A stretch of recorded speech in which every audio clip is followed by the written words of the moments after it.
Hola a todos, bienvenidos a mi canal. El día de hoy les traigo la biografía de Isabel I de Castilla, una mujer que vivió una vida fascinante. Disfruta de su biografía. Isabel de Castilla nació el 22 de abril de 1451, día de Jueves Santo. Era hija del rey Juan II de Castilla y de la segunda esposa de este, Isabel de Portugal. La fuente más importante que se conserva sobre el nacimiento es la carta que Juan II envió a la ciudad de Segovia anunciando el nacimiento, la cual decía: «Os hago saber que por la gracia de nuestro Señor este jueves próximo pasado la reina doña Isabel, mi muy querida y muy amada mujer, escaeció de una infante, lo cual os hago saber para que deis muchas gracias a Dios». La infante nació en Madrigal de las Altas Torres, donde la reina Isabel de Portugal residía circunstancialmente, en el palacio que hoy ocupa el monasterio de Nuestra Señora de Gracia. Se trataba por entonces de una pequeña villa amurallada de realengo, dote de la reina, perteneciente a la jurisdicción de la tierra de la villa de Arévalo. Fue bautizada en la iglesia de San Nicolás de la misma Madrigal de las Altas Torres, recibiendo el nombre de su madre, que por entonces no era frecuente en Castilla. El lugar y la fecha de nacimiento han sido históricamente discutidos, teniendo en cuenta que cuando nació, nadie era consciente de la importancia que esa niña iba a tener en el futuro. Isabel nació como infante, pues el título de heredero y príncipe de Asturias correspondía a su hermano de padre, don Enrique, nacido 26 años antes, en 1425, del primer matrimonio del rey con María de Aragón y que sucedería a Juan como monarca. 2 años después del nacimiento de Isabel, el 15 o 17 de noviembre de 1453, la reina volvió a dar a luz en Tordesillas un varón, el infante Alfonso, con lo que Isabel quedó relegada a un tercer lugar en la línea de sucesión. El nacimiento de ambos infantes fue muy celebrado, especialmente el del infante, pues aseguraba la sucesión en el trono. El príncipe de Asturias estaba por entonces casado con Blanca de Navarra, pero carecían de hijos, y según los rumores, la princesa seguía tan doncella como el día en que nació. En sus primeros años de vida, Isabel acompañó a sus padres en sus continuos desplazamientos con la corte. Eran tiempos problemáticos donde la nobleza acaparaba una buena parte de la autoridad, apareciendo claramente separada en dos bandos, el del valido del rey, Álvaro de Luna, conde Estebel de Castilla y maestre de la Orden de Santiago, y el del príncipe Enrique, alrededor del cual se aunaban un conjunto de aristócratas recelosos de la posición de don Álvaro. La reina Isabel, consciente de la posición secundaria en la que había quedado su esposo y sabedora de los abusos cometidos, usó su influencia y consejo sobre el rey, logrando finalmente minar la confianza que éste tenía sobre don Álvaro, que fue arrestado, juzgado y degollado en la Plaza Mayor de Valladolid en 1453. Quedó victoriosa la otra facción, la que secundaba al príncipe de Asturias. El rey Juan II murió el 22 de julio de 1454, cuando Isabel tenía solo 3 años.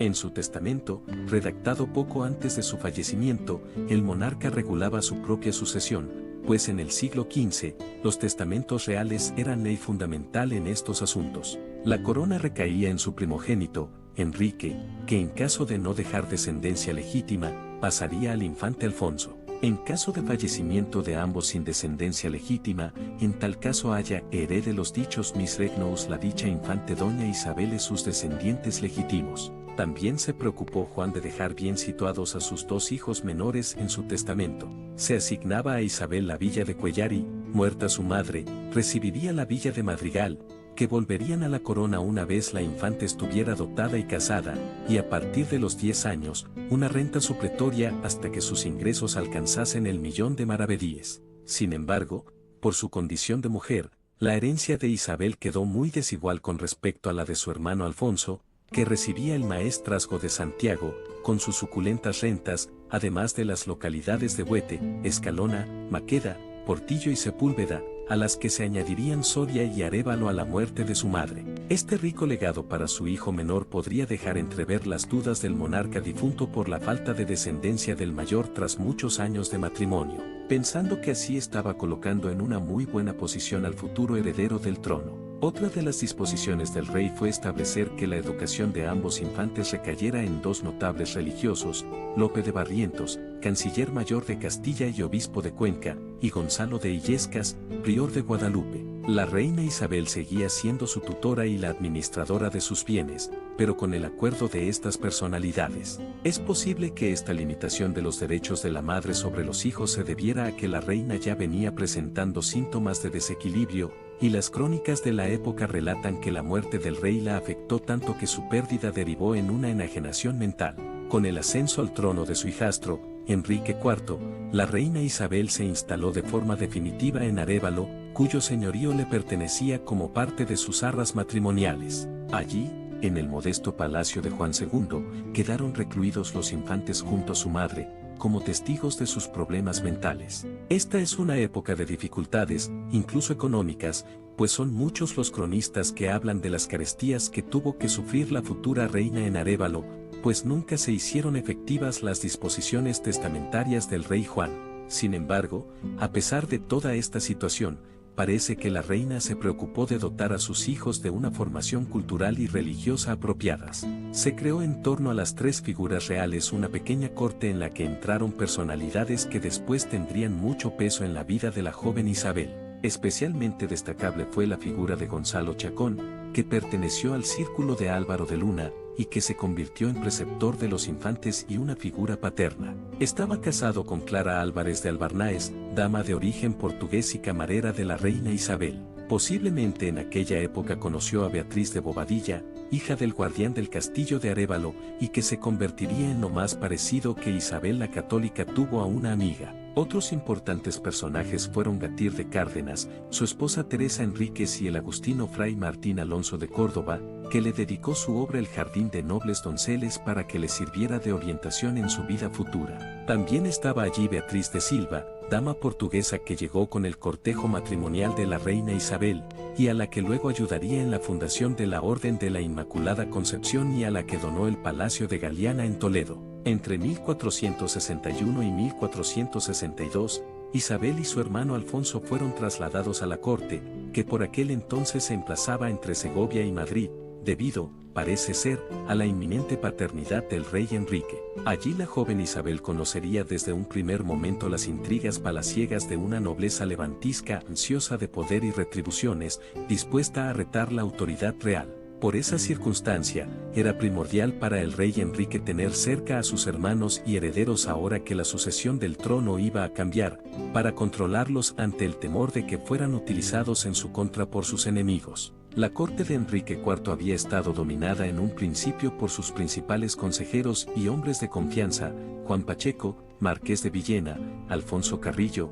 arzobispo de Toledo, y Pedro Girón, maestre de la Orden de Calatrava y hermano de Villena. Ellos habían estado a su lado desde que era príncipe de Asturias y estaba enfrentado a su padre, liderando un partido que pretendía mantener el poder de la nobleza. Obtuvieron beneficios económicos de su apoyo y dirigieron la política real. Sin embargo, posteriormente Enrique siguió una política de promoción de hombres nuevos, como Miguel Lucas de Iranzo y Beltrán de la Cueva, a los que ascenderá bruscamente, otorgándoles importantes cargos honoríficos. Hombres como Pacheco y Carrillo opinaban que esta política les arrebataba algo que era suyo y lo calificaron como mal gobierno.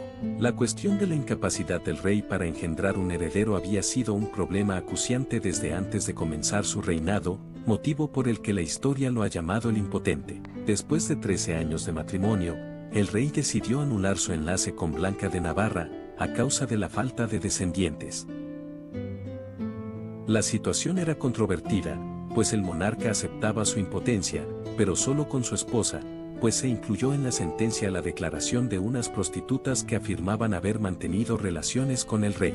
La conclusión fue entonces que la impotencia del rey en ese matrimonio se debía a la reina, ya que a ella estaba ligado y no a otras. En Córdoba en 1455, en aras de una alianza con Portugal, Enrique volvió a contraer matrimonio con la hermana de Alfonso V, Juana de Portugal. Desde su matrimonio con Enrique IV, la reina Juana de Portugal fue consciente de la inestabilidad y las pretensiones de algunos nobles, así como de la debilidad de su esposo. Temiendo la influencia que esos aristócratas pudieran tener sobre los infantes y recelando de ellos por lo que consideraba el bien de su propia hija, mantuvo control sobre Isabel y Alfonso, haciendo que la acompañaran en todos sus desplazamientos. Mientras, el rey incumplía el testamento de Juan II y concedió Cuellar, que debía haber sido de la infanta Isabel, a don Beltrán de la Cueva, a quien también otorgó el maestrazgo de Santiago, concedido al infante Alfonso. A Isabel, que a la sazón tenía 10 años de edad, se le arrebató el señorío de Arévalo, para convertirlo en un ducado para Álvaro de Estúñiga. A principios de 1462, la reina dio a luz una hija en Madrid, llamada como su madre, pero que ha pasado a la historia como Juana la Beltraneja. Fueron muchos los que dudaron de la paternidad del rey después de sumados los 20 años de sus 2 matrimonios sin ninguna descendencia. La rumorología la convirtió en hija del valido del rey, Beltrán de la Cueva, quien contaba con gran confianza del rey y que fue promovido al poco del nacimiento como conde de Ledesma, suponiéndose que se trataba del pago a un favor. Isabel ejerció como madrina de bautismo de la niña, que al poco fue jurada heredera por las Cortes, pasando la infante a ser tercera en el orden sucesorio. Sin embargo, el marqués de Villena firmó un acta ante notario en la que declaraba que mediante engaños y amenazas había reconocido como heredera a quien de derecho no le pertenecía. Al marqués se sumaron otros aristócratas que vieron la jura de la nueva heredera como algo ilícito. Este documento sería una arma que permaneció en secreto durante unos años, hasta que al marqués le interesó hacerlo público. En Burgos un conjunto de nobles, entre los que están Pacheco, Carrillo y Alonso de Fonseca, arzobispo de Sevilla, y firmaron el manifiesto de quejas y agravios. En ella acusaban al rey de menospreciar al clero católico, proteger a los infieles y alterar la moneda. Además decían defender los derechos del hermanastro del rey, el príncipe Alfonso, frente a las pretensiones de Enrique IV de hacer heredera a Juana, a la que, por vez primera, tachaban públicamente como ilegítima. Los consejeros del rey le recomendaron recurrir a las armas, pero él se avino a negociar y consiguió llegar a un acuerdo intermedio con los sublevados en el pacto de Cigales o de Cabezón. Se reconocería a Alfonso como heredero al trono y se le comprometía con su sobrina Juana, que era postergada como legítima reina sin que se precisase los motivos de su ilegitimidad. El que no se mencionase podría dar por hecho la preferencia del varón sobre la mujer. Además entregó la custodia de Alfonso a Pacheco, que de esta manera se hizo con un importante rehén. También se expulsaba a Beltrán de la Cueva de la corte y se le hacía entregar el maestrazgo de Santiago, que sería devuelto a Alfonso. Una vez solucionada la cuestión hereditaria, los nobles dictaron la sentencia de Medina del Campo, para atender a sus reivindicaciones políticas. Entre ellas, se permitió a la infanta Isabel salir de la corte y formar casa propia, mejorando su situación económica al entregársele las rentas de la villa de Casarrubios del Monte, pero además incluían cláusulas que afectaban directamente al poder de la corona, como la creación de un consejo real sin cuya aprobación no podría tomar ninguna decisión. Se trataba de un auténtico programa político que situaba a los grandes magnates del reino al mismo nivel que el rey. Enrique IV se mantuvo dispuesto a encontrar una solución negociada a la sucesión al trono, aunque personalmente se trataba de una humillación para él. Sin embargo, se vio obligado a rechazar lo referente a las concesiones políticas, pues aquello dañaba claramente las prerrogativas de la corona. El rey declaró nulo el pacto de Cabezón y se mostró dispuesto a ir a las armas. Buscó entonces una alianza con Portugal, tramitando el matrimonio de la infanta Isabel con el rey Alfonso V, esperando conseguir apoyo militar del monarca luso. El rey portugués era primo en segundo grado de Isabel y casi 20 años mayor que ella. Enrique logró reunirlos en el monasterio de Guadalupe, pero ella le rechazó, alegando la diferencia de edad entre ambos.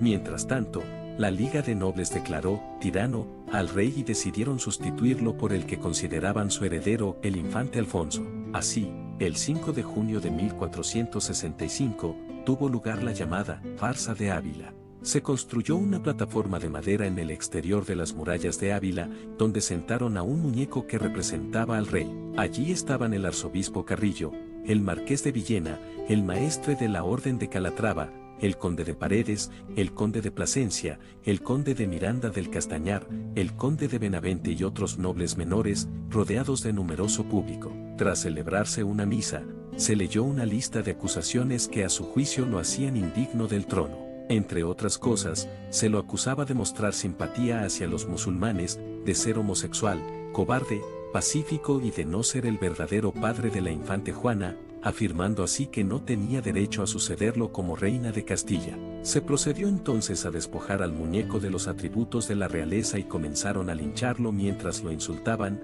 hasta que lo tiraron al suelo. A continuación subieron al tablado al infante Alfonso, un niño de 12 años, y lo proclamaron rey como Alfonso VII, al grito de Castilla por el rey don Alfonso. Tratando el tema de la sucesión, la postura del Papa podría ser vital, de manera que ambos bandos enviaron emisarios a Paulo II, quien se inclinó por Enrique IV y mandó como nuncio a Antonio de Beneris. Además, la mayoría de las ciudades y de la nobleza se colocan del lado del rey Enrique. Dándose cuenta de su inferioridad, una parte de los conjurados, encabezados por Fonseca y Pacheco, acuerdan un acercamiento con el rey, sumando sus fuerzas para acabar con cualquier conato de resistencia. Pero a cambio se exige el matrimonio de la infanta Isabel con el hermano de Pacheco, Pedro Girón, que abandona el maestrazgo de Calatrava, al que había sustraído importantes feudos en favor de sus hijos ilegítimos. De esta manera, Girón se colocaba en la línea de sucesión al trono.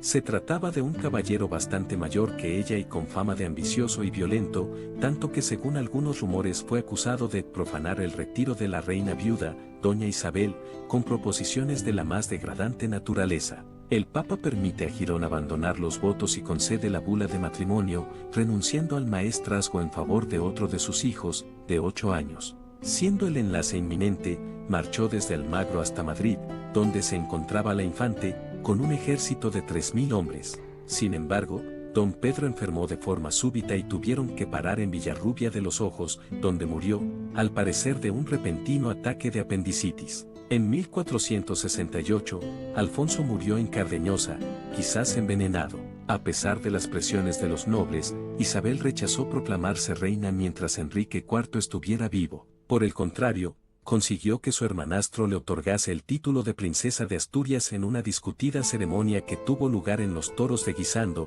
el 19 de septiembre de 1468, conocida como la Concordia de Guisando. Isabel se constituyó así como heredera a la corona, por delante de Juana, su sobrina y ahijada de bautismo, a quien parte de la nobleza no consideraba legitimada para ocupar el trono por las dudas que había sobre su paternidad.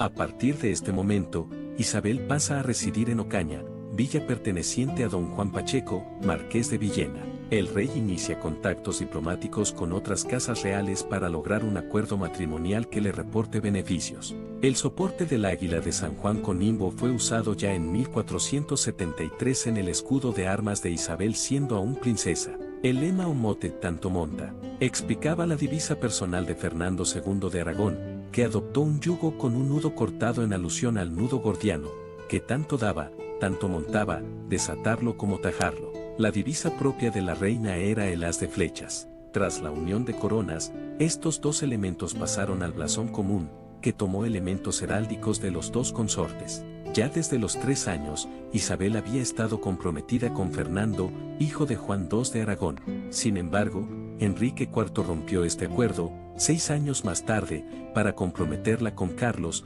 príncipe de Viana. El matrimonio no llegó a consolidarse, por la férrea oposición de Juan II de Aragón. También fueron infructuosos los intentos de Enrique IV por desposarla con el rey Alfonso V de Portugal. El 18 de septiembre de 1468, Isabel fue proclamada princesa de Asturias por medio de la Concordia de los Toros de Guisando, revocando Enrique IV de este modo el anterior nombramiento de su hija Juana. Tras la ceremonia, Isabel pasó a vivir en Ocaña, en contacto estrecho con la corte. Enrique IV convino de nuevo el enlace entre Isabel y el duque de Bregance y rey de Portugal, Alfonso V, ya que en el Tratado de los Toros de Guisando se había acordado que el matrimonio de Isabel debía celebrarse con la aprobación del monarca castellano. La propuesta entrañaba también el proyecto de casar a su hija Juana con el príncipe heredero Juan, hijo de Alfonso V de Portugal. De esta manera, Isabel sería trasladada al reino vecino y, a la muerte de su esposo, los tronos de Portugal y de Castilla pasarían a Juan II de Portugal y su esposa, Juana. Isabel se negó. Tras esto, el rey trató de que se desposara con el duque de Guyena, hermano de Luis VI de Francia. De nuevo Isabel se negó. El monarca francés pidió entonces la mano de Juana para su hermano, el duque de Guyena. Luis VI quería alejar al duque de su entorno por suponer una amenaza para él.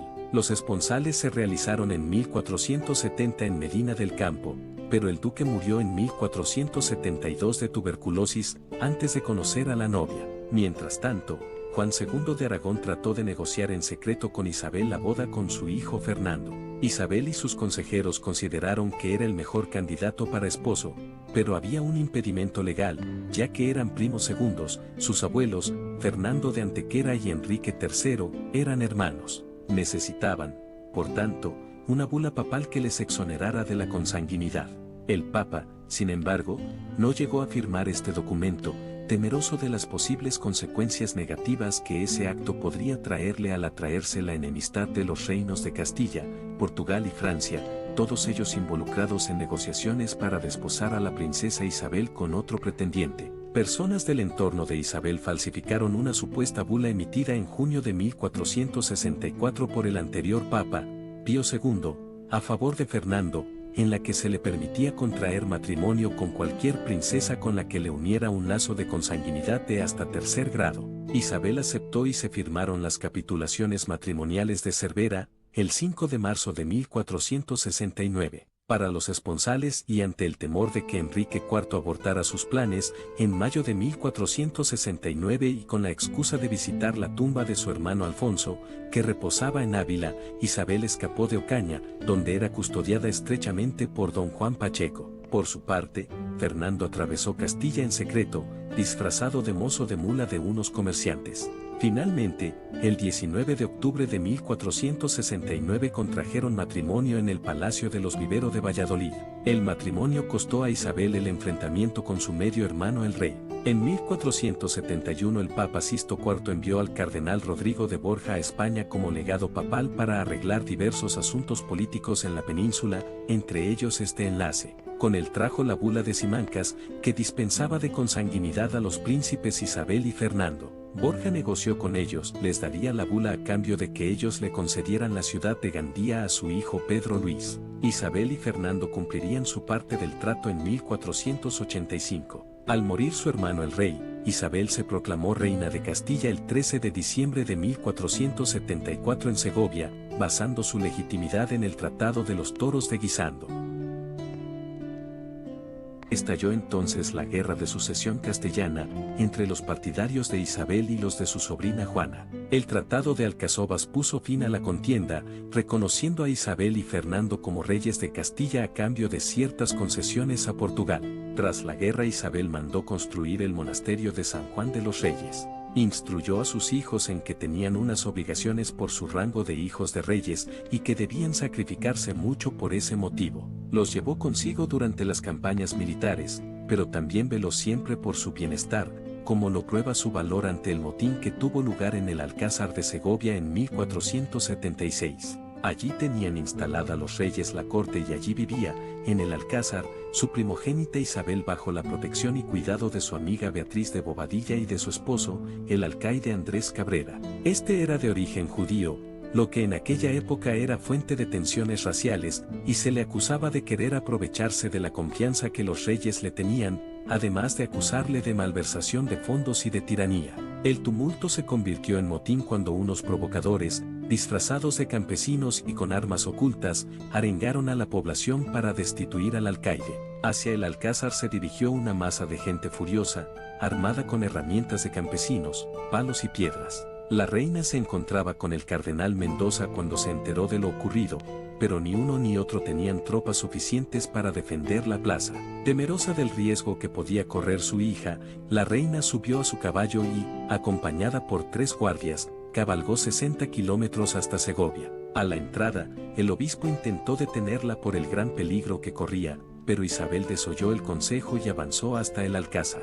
Entró y dejó las puertas abiertas para que entraran todos los amotinados para exponerle sus quejas. Tras estudiar las quejas, mantiene en el puesto a Andrés Cabrera. El pueblo de Segovia le guardó fidelidad a partir de ese momento. Durante las campañas militares de Fernando, la reina estuvo siempre en la retaguardia, acompañada de sus hijos y pendiente de proveer lo necesario. Su ayuda fue decisiva para la victoria castellano-aragonesa en la Guerra de Granada, como lo demuestran los hechos de la rendición de Baza. Sucedió que la ciudad llevaba cercada bastante tiempo, pero la población no quería rendirse y los soldados cristianos comenzaban a desmoralizarse por el largo asedio. El rey Fernando pide a su mujer que se presente en el campo de batalla para levantar la moral de las tropas. Así lo hace Isabel, haciéndose acompañar de varias damas y de su primogénita Isabel. El impacto de su presencia fue inmediato, no solo para las tropas cristianas, sino para la población asediada que inició su rendición, pero no ante el rey guerrero, sino ante la valerosa reina. Además, Isabel fue la precursora del hospital de campaña, al hacerse acompañar de personal médico y ayudantes para atender a los heridos en el campo de batalla. Creyó en los proyectos de Cristóbal Colón, a pesar de las muchas críticas y reacciones políticas adversas de la corte y los científicos. Durante el reinado común con Fernando se produjeron hechos de gran trascendencia para el futuro del reino, como el establecimiento de la Santa Inquisición, la creación de la Santa Hermandad, la incorporación del Reino Nazarí de Granada, así como la unificación religiosa de la corona hispánica, basada en la conversión obligada de los judíos, so pena de muerte o expulsión, Edicto de Granada, 1492, y más tarde de los musulmanes. Tras el descubrimiento de América en 1492 comenzó el proceso de evangelización de los indígenas nativos, confiándole esta tarea a los monjes polinos húngaros, que se marcharon a las nuevas tierras. En los próximos viajes de colonos reyes se preocuparon por la conversión y el trato justo de los amerindios. Limitaron la esclavización de los indígenas, iniciada por Colón a los casos previstos en las leyes questelanes de la época, y prohibieron, con poco éxito, el repartimiento de indios entre los españoles asentados en el Caribe. Tras el fallecimiento el gobernador Obando aprovechó el vacío de poder para instaurar la institución de la encomienda en la isla española. Isabel y Fernando firmaron con Portugal el Tratado de Tordesillas que delimitó sus esferas de influencia en el Océano Atlántico. Por deseo de los comerciantes urbanos creó la Santa Hermandad, cuerpo de policía para la represión del bandidaje, creando unas condiciones mucho más seguras para el comercio y la economía. Para sus campañas militares contó con el servicio de Gonzalo Fernández de Córdoba, el gran capitán, que intervino en la conquista de Granada 1492, en las dos primeras guerras de Italia y en la toma de Cefalonia 1500. Dada la histórica implicación de la corona de Aragón en Italia y por otra serie de razones sus virtudes cristianas, la conquista de Granada, la expulsión de los judíos y la cruzada contra los musulmanes, Fernando e Isabel recibieron el título de reyes católicos, otorgado por el Papa Alejandro Secro, mediante la Bula Siconvenit, de 19 de diciembre de 1496. Al final de sus días, las desgracias familiares se cebaron con ella. La muerte de su madre Isabel, su único hijo varón y el aborto de la esposa de este, la muerte de su primogénita y de su nieto Miguel, quien estaba llamado a unificar los reinos de los reyes católicos con el de Portugal, la presunta locura de su hija Juana, quien desafió abiertamente a su madre en Medina del Campo, y los desaires de Felipe el Hermoso, la marcha de su hija María a Portugal tras casarse con Manuel I de Portugal y la incertidumbre de su hija Catalina tras la muerte de su esposo inglés, la sumieron en una profunda depresión que hizo que vistiera de riguroso luto el resto de su vida. Estaba la corte en Medina del Campo, cuando se declaró la grave enfermedad, una hidropesía, dijo como testigo Pedro Mártir. Consciente del desenlace, mandó que las misas por su salud se tornaran por su alma, pidió la extremaunción y el Santísimo Sacramento. Habiendo otorgado testamento a 12 de octubre, falleció poco antes del mediodía del 26 de noviembre de 1504, diciendo: mi cuerpo sea sepultado en el monasterio de S. Francisco que es en el Alhambra de la ciudad de Granada en una sepultura baja que no tenga bulto alguno, salvo una losa baja en el suelo, llana, con sus letras en ella. Pero quiero mando, que si él haría y eligiere sepultura en otra cualquier iglesia o monasterio de cualquier otra parte o lugar de estos mis reinos, que mi cuerpo sea allí trasladado y sepultado junto. Diego Clemencín, 1821. Primeramente fue inhumada en el monasterio de San Francisco de la Alhambra, el 18 de diciembre de 1504, en una sencilla sepultura, según su deseo. Poco después, sus restos mortales, junto con los de su esposo Fernando el Católico, fueron trasladados a la Capilla Real de Granada. Su hija Juana I y el marido de esta, Felipe, también reposan allí. Asimismo se enterró en este lugar a su nieto Miguel de la Paz, hijo del rey Manuel I de Portugal, y a la infanta Isabel de Aragón, quien falleció poco antes de cumplir los 2 años de edad. En el Museo de la Capilla Real se encuentran la corona y el cetro de la reina, quien además dotó a la capilla de un importante grupo de cuadros, aún in situ, de Sandro Botticelli, Dirk Bauts, Roger van der Weyden y Hans Memling, entre otros, y muchas de sus pertenencias personales. Isabel fue una mujer, como digo, extraordinaria, fue la monarca más importante de la historia de España, junto a Felipe II y Carlos I. Fue una reina que logró lo que quería, y aunque su matrimonio tuvo problemas, fue una relación que logró apoyo mutuo y paz. Además, Isabel fue fuerte y valiente, le dio a sus hijos enseñanzas importantes. También Isabel fue la que financió el viaje de Cristóbal Colón a América. También piadosa y amorosa, pero también fue fuerte, inteligente y segura de sí misma, sin dudas una de las mejores monarcas de la historia.